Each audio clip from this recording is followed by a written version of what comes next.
Takže čau všichni, jmenuji je Mia a dnešním video bude výprava do lesa.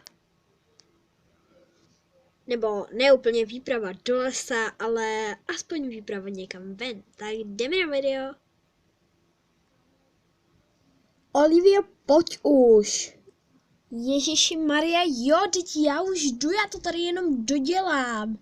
A co potřebuješ? No pití přece a svačinu. Ježiš, to zvládnem. To budou jenom třeba půl hoďky. No je nabit, tak já už jdu.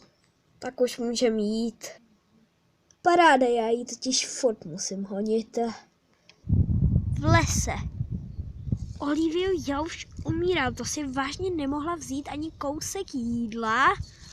Ježiši Maria, teď jsme ale já?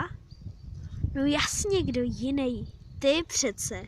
Ty jsi to měla na starosti. Ale teď jsi mi řekla, že to nemám brát. Ale nepovídej. Něco cítím. Poběž za mnou, Olivio. Ježiš, ty snad hráblo.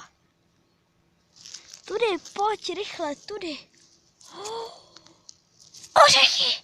Se děláte srandu, ta veverka tu má ořechy. Mňam.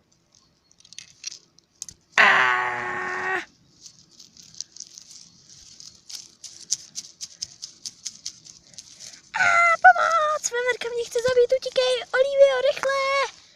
Utíkej! Hele!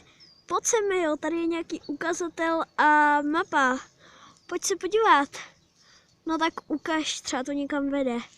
No jedno je do lesa, tam jsme byli a druhý na pláž, co myslíš? Budou mít na pláži nějaký občerstvení? No, tak teďkon takhle brzo na jaře to spíš ne. No to je pravda, co budem dělat, ach jo. Ahoj holky. Emma? Ahoj Emo, co tu děláš? No, fotím fotky do svého ateliéru. Aha, ježiš, no a co vy tu děláte?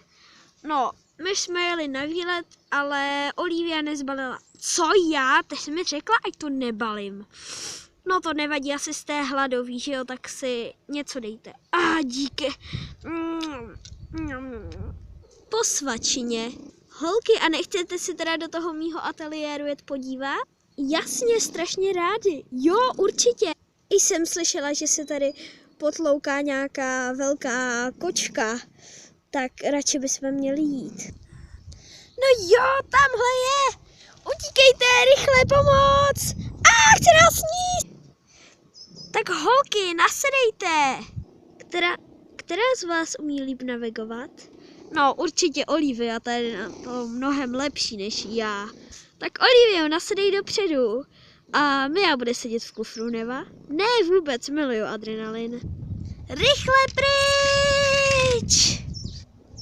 Konečně tu máme klid, viď? Mňau, ano.